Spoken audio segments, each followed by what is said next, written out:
Hello दोस्तों, आज हम जयशंकर प्रसाद जी का जीवन परिचय व उनकी रचनाओं के बारे में पढ़ने वाले हैं। इनकी रचनाओं के अंदर जितने भी काव्य, प्रबंध काव्य, मुक्तक काव्य, कहानी संग्रह, उपन्यास, इन सबको नाटक, इन सबको इसमें जो है हमने कवर किया है जयशंकर प्रसाद जी के जीवन परिचय में। अब देखते हैं हम सबसे पहले कि जयशंकर प्रसाद जी का जन्म कब हुआ था। ये हुआ था 30 जनवरी 1889 ईस्वी में। कहाँ पर हुआ था? ये हुआ था काशी में। और इनकी मृत्यु कब हुई थी? ये हुई थी 1937 ईस्वी में। जयशंकर प्रसाद जी की मृत्यु हो जाती है।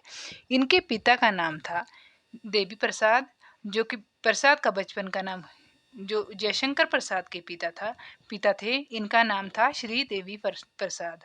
और जो जयशंकर प्रसाद है, इनका बचपन का नाम क्या था? झारखंडी। ठीक है। जयशंकर प्रसाद की प्रारंभिक शिक्षा कहाँ से हुई? घर पर ही हुई है। और उस शिक्षा के लिए ये जो है क्वींस कॉलेज चले गए थे।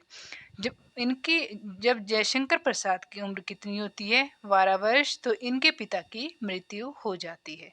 और उसके पश्चात माता की भी मृत्यु हो जाती है कुछ समय पश्चात। ठीक है, कुछ वर्षों के पश्चात जो है इनके माता की भी मृत्यु हो जाती है। 17 वर्ष की उम्र में इनके बड़े भाई शंभू रतन की मृत्यु होने से ये पूरी तरह टूट गए थे। ये देखो, जब 12 साल के थे जयशंकर प्रसाद जी, तब इनके पिता की मृत्यु हुई। और कुछ साल के पश्चात क्या हुआ? जो इनकी माता थी उनकी भी मृत्यु हो गई। जब ये 17 साल के थे तो जो इनके बड़े भाई थे शंभू रतन, इनकी भी मृत्यु हो जाती है, जिससे कि जो है जयशंकर प्रसाद पूरी तरह से टूट गए थे। अब देखते कि हम कि जयशंकर प्रसाद की शादी, इन्होंने 3 शादियां की थी जयशंकर प्रसाद जी ने। ठीक है। इनकी जो है पहली पत्नी वो भी मर गई थी, दूसरी पत्नी भी मर गई थी। ठीक है। इसने शादी कब की? पहली शादी की 1908 ईस्वी में, दूसरी की 1916 ईस्वी में। जो तीसरी शादी की इन्होंने ये की 1918 ईस्वी में। इस पत्नी से ही इनके एकमात्र पुत्र कौन हुआ? रतन शंकर हुआ। ठीक है। जयशंकर प्रसाद को छायावाद का क्या कहा जाता है? छायावाद का ब्रह्मा, जो कि यहाँ से महत्वपूर्ण है। ये जयशंकर प्रसाद छायावाद के प्रमुख कवि है।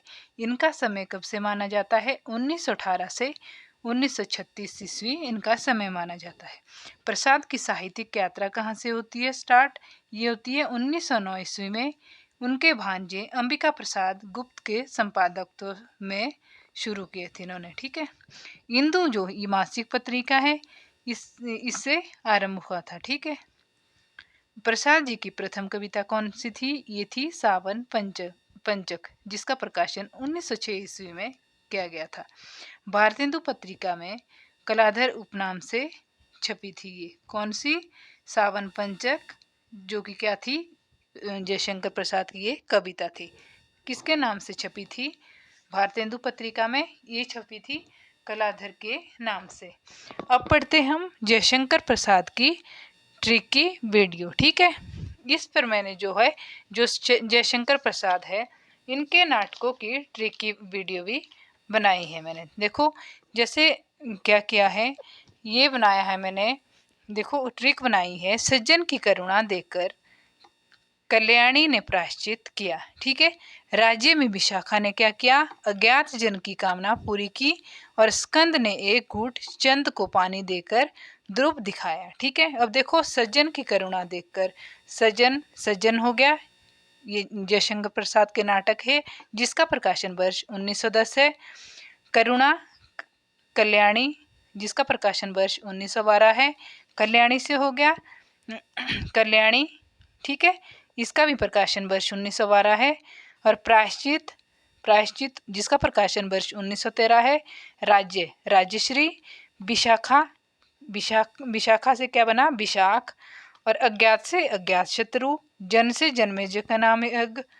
ठीक है। कामना से कामना हो गया। ठीक है। और हो गया स्कंद से स्कंदगुप्त, एक गुट से एक गुट हो गया, चंद्र से चंद्रगुप्त हो गया, ध्रुव से ध्रुव स्वामिनी होगी। ठीक है। ये मैंने ट्रिक बनाई है। सज्जन की करुणा देखकर कल्याणी ने क्या किया? प्रायश्चित किया। और राज्य में विशाखा ने क्या किया? अज्ञात जन की कामना पूरी की। और स्कंद ने एक गुट चंद को पानी देकर ध्रुव दिखाया। ठीक है, ये मैंने इसकी जयशंकर प्रसाद के नाटकों की ट्रिक बनाई है। जो छायावाद के 4 स्तंभों में एक कौन है? जयशंकर प्रसाद। ये यहाँ से ये भी इम्पोर्टेंट है। इसकी रचना लेखन क्या था इसका? इसने अपनी रचना ब्रजभाषा में की, जयशंकर प्रसाद में। ठीक है, अब देखते हैं हम इसके काव्य को। ठीक है, ये जो नाटक है ये तो हमने ट्रिक के माध्यम से पढ़ लिए। ठीक है, अब देखते हैं हम कि इनके काव्य कौन कौन से हैं। अब देखो, जैसे मुक्तक काव्य, इन्होंने 2 प्रकार के काव्य लिखे, प्रबंध काव्य और मुक्तक काव्य। जो मुक्तक काव्य है ये है चित्रधार होगी, कानन कुसुम, झरना और लहर। ये चारों कैसे है? मुक्तक काव्य है। ठीक है, प्रबंध काव्य दसेन के प्रेम राज्य, वन मिलन, अयोध्या का उद्धार, शोकोच्छ्वास, प्रेम पथिक, विभ्रुवाहन, महाराणा का महत्व, आंसू 1928, लहर 1933, कामायनी 1935। यहाँ से जो है कभी सीक्वेंस में या तो सीक्वेंस में लगाने के लिए क्वेश्चन आता है, या इनकी जैसे जो ये काव्य है इनकी डेट पूछी जाती है कि जैसे लहर का प्रकाशन वर्ष, इनकी प्रकाशन वर्ष कब का है। ठीक है, अब देखते हैं हम इनके कहानी संग्रह। इन्होंने कौन कौन सी कहानियां लिखी है? छाया 1912 ईस्वी, प्रतिध्वनि 1926, आकाशदीप 1929, आंधी 1931, इंद्रजाल 1936। तो फ्रेंड्स, आपको साथ में क्या है, इनके प्रकाशन वर्ष को भी देखना पड़ेगा कि पहली कहानी कौन सी थी, दूसरी कौन सी थी, तीसरी कौन सी थी। ठीक है, ये सारा आपको रटना पड़ेगा। अब देखते हैं कि उपन्यास, इन्होंने 3 उपन्यास लिखे, कंकाल, तितली और इरावती। कंकाल 29, तितली 34, इरावती 38। ये इनके 3 उपन्यास है। निबंध संग्रह, काव्य कला तथा अन्य निबंध, ये इनका निबंध संग्रह है जिसका प्रकाशन वर्ष 1939 ईस्वी है। अब देखो, इनके चंपू काव्य भी है। कौन से है? उर्वशी और बब्रुवाहन। ये इनके चंपू काव्य है। उर्वशी का प्रकाशन वर्ष 1906 है, जो बब्रुवाहन है इसका 1907 ईस्वी प्रकाशन वर्ष है। जो प्रसाद जी की प्रथम कहानी कौन सी है?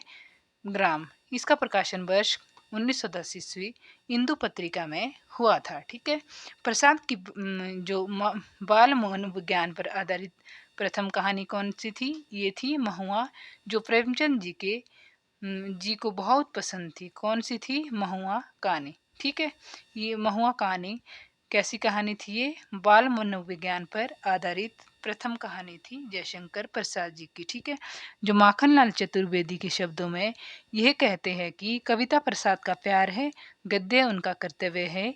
ये कौन कहते हैं? ये कहते हैं माखनलाल चतुर्वेदी। तो फ्रेंड्स, आज हमने जयशंकर प्रसाद जी का जीवन परिचय, जितने भी इससे महत्वपूर्ण तथ्य थे वो मैंने आपके समक्ष इन हैंड रिटन नोट्स के माध्यम से आप तक पहुंचाने का प्रयास किया है।